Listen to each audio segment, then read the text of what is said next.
Welcome to week number 15 of the Sub 48 project, where I'm showing you guys all my training to try to run a 400 in less than 48 seconds. It is kind of shocking to see that I've been doing this for 15 weeks straight, and your guys' support has been absolutely insane, so thank you so much for that. This week on Friday we had our first speed endurance session of the year and it went great, so to all of you who have been asking why I haven't been doing specific 400 meter workouts, we are finally to the point where we are just about to start them.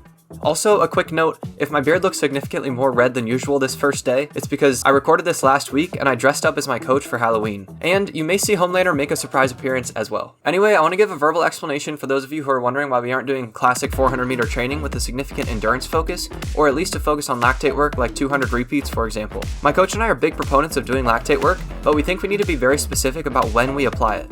Last year, our 400 meter guys were in super good shape endurance-wise because that is where we put our focus, and we were able to handle a high volume of lactate training.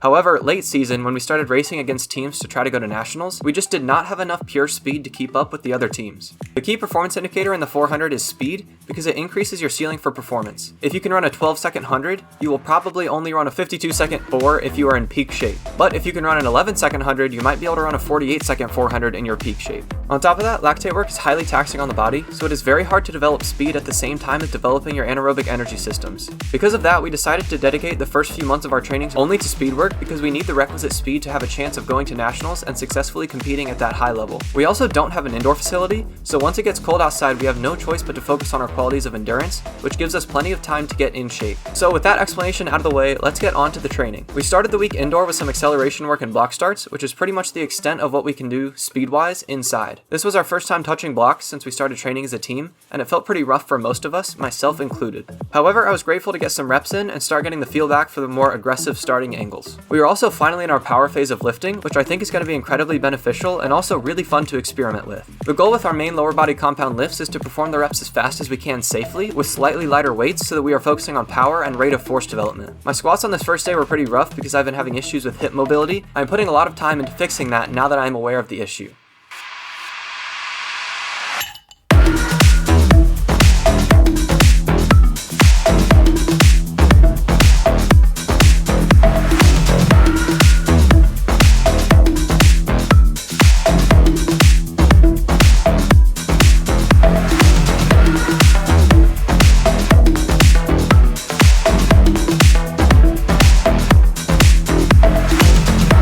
We also have been messing around with some loaded jumps using 50% of our body weight total. These feel really tough, but they are fun to do, and I have to imagine they are beneficial for producing force quickly.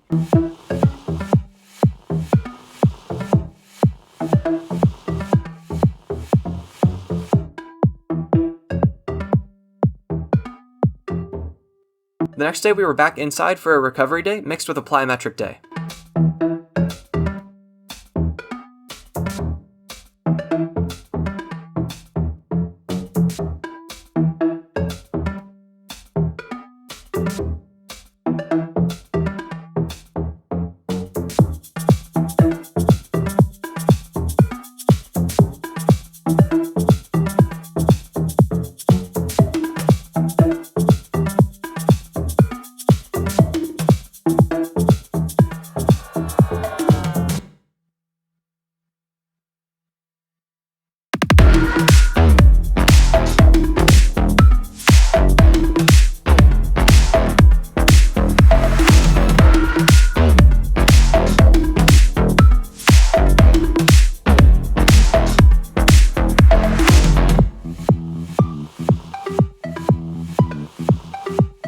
After a thorough warm-up, we got into our plyometrics. On these days, we often start out with static plyos, where we jump and then stick the landing, so they aren't true plyometrics. However, they help us to develop stability and control before we start the true plyometrics with repeat hops and jumps.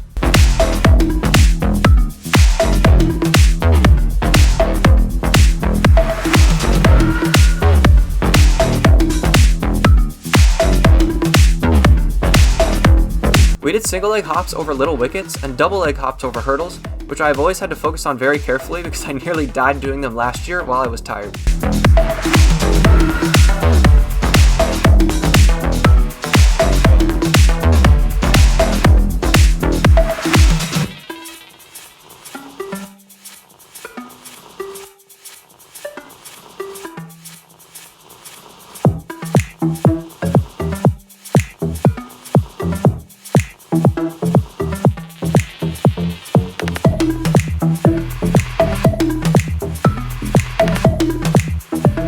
After that, we did mini bounds and full bounds, and then finally some pelvic tilt isometrics to help train the proper pelvic positioning, followed by our banded form drills.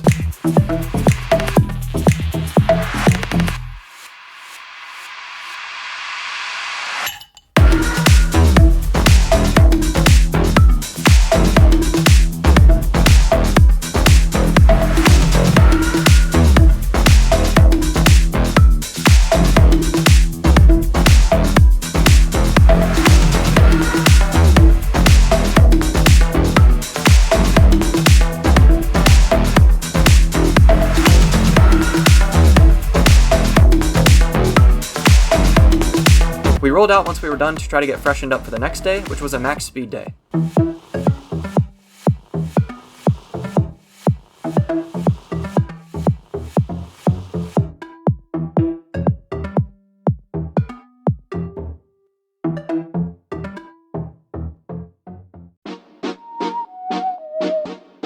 We moved our fly distance from 10 to 20 meters this week, which makes a bigger difference than you think. Because of that, our volume was slightly reduced and our rests were extended. After, just like usual, a thorough warm-up, I jumped into my reps.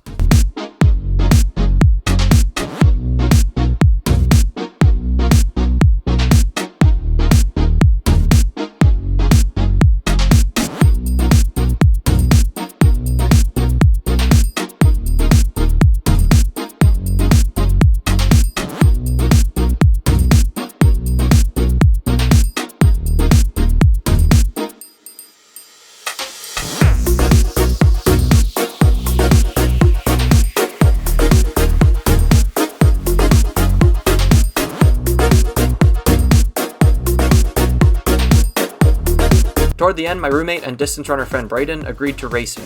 We did one from a standing start and one where he got a big run up on me. I think you can probably guess how that turned out for him.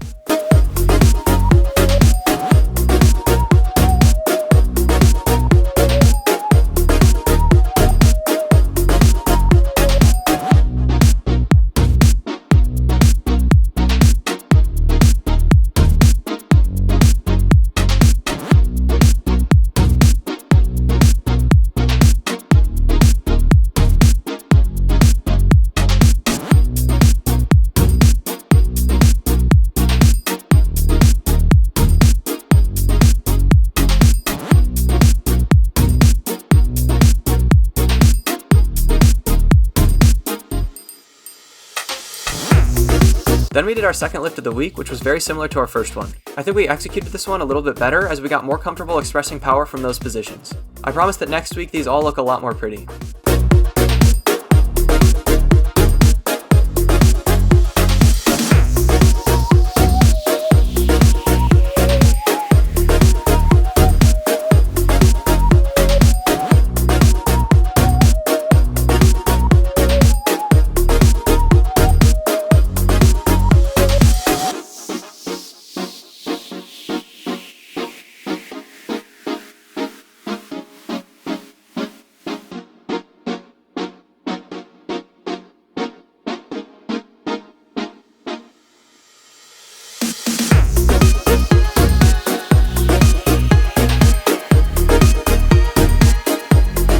I started doing weighted spring ankle exercises this week, and these light up your calf muscles like you wouldn't believe.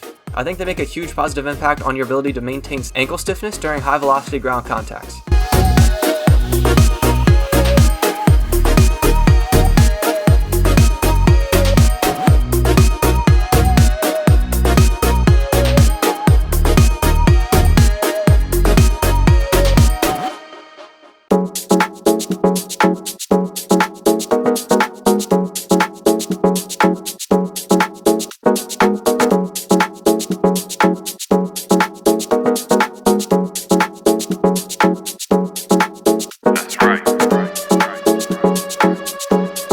I finished it off with some hip flexor exercises like always because of my extremely disobedient hips, as well as some rows, and then it was time for the most fun day of the week, speed endurance day.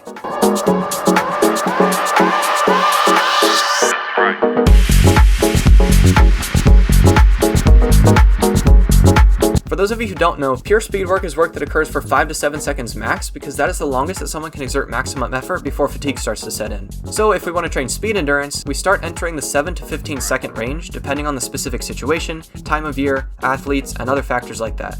We ended up doing 2 120s and 2 80s from standing starts, and they felt pretty fantastic.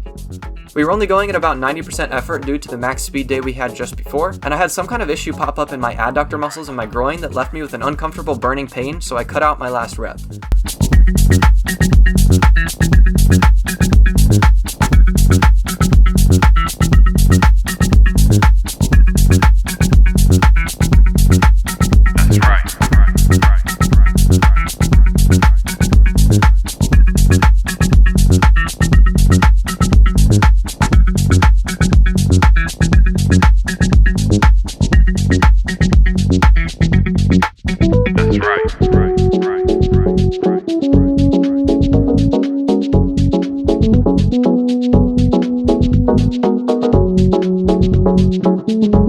For the record, I won this first rep, even though it doesn't look like it. That's right.